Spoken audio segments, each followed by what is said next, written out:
பண்ணும். அண்ட் ரெண்டாவதாக நான் நினைக்கிறது என்ன அப்படின்னா, syllabus oriented approach with SCERT books. அதாவது சமச்சீர் கல்வி பாட புத்தகத்தில் நிறைய கண்டென்ட்ஸ் இருக்குது.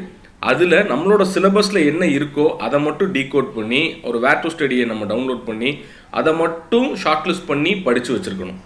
இல்லை அதோட ஹேண்ட் ரிட்டன் நோட்ஸ் நம்மக்கிட்ட இருக்குது அப்படின்னா வெல் எனாஃப். அதையே ஒரு 5 or 6 டைம்ஸ் ரிவிஷன் பண்ணணும். அதை ரிவிஷன் பண்ணும்போது ஸ்கூல் புக் ஏரியாவிலேருந்து 200 கொஸ்டினில் ஒரு 120 question direct R indirect school book questions replicate ஆகுது ஒவ்வொரு வருஷமும். ஸோ அதை நம்மளால் ஈஸியாக அது பேஸ் ஏரியா, கோர் ஏரியா, அதில் நம்ம ஒரு பாயிண்ட்டை கூட மிஸ் பண்ணிடக்கூடாது, ஒரு மார்க் கூட கம்மியாக எடுத்துடக்கூடாது. ஸோ நம்ம அதில் கம்மியாக எடுத்தோம் அப்படின்னா மித்தவங்க அதில் அதிகமாக எடுத்துருவாங்க, ஸ்கூல் புக்கில் ஸ்ட்ராங்காக இருக்கிறவங்க. ஸோ ஸ்கூல் புக்கை ரொம்ப ஸ்ட்ராங்காக நம்ம 5 or 6 டைம்ஸ் அந்த லாஸ்ட் டேஸ் ஆஃப் ப்ரிப்பரேஷன், அதாவது லாஸ்ட் 15 டேஸாக இருக்கலாம், 20 டேஸாக இருக்கலாம், குயிக்காக எவ்வளோ வேகமாக ரிவிஷன் பண்ண முடியுமோ நீங்கள் உங்கள் ஹைலைட்டில் மார்க் பண்ணி வச்சுருப்பீங்க, ஹைலைட் பண்ண இடத்த மட்டும் ரிவிஷன் பண்ணணும். இல்லை உங்கள் ஸ்கூல் புக்கிலேருந்து நீங்கள் நோட்ஸுக்கு எல்லாத்தையும் கொண்டு வந்திருக்கீங்கன்னா உங்கள் நோட்ஸை மட்டும் 5 to 6 டைம்ஸ் ரிவைஸ் பண்ணணும்.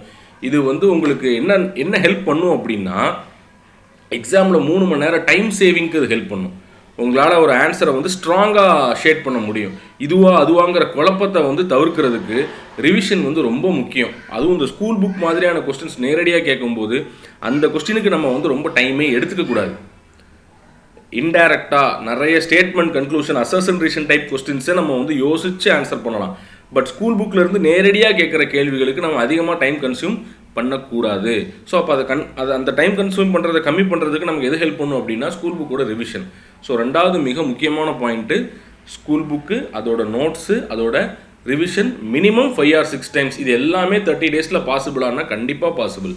இதுக்கு முன்னாடி உங்களோட ப்ரிப்பரேஷன் கொஞ்சம் பேஸ்மெண்ட் ஸ்ட்ராங்காக இருந்து நீங்கள் ப்ரிப்பேர் பண்ணிக்கிட்டு இருக்கீங்க அப்படின்னா இது எல்லாமே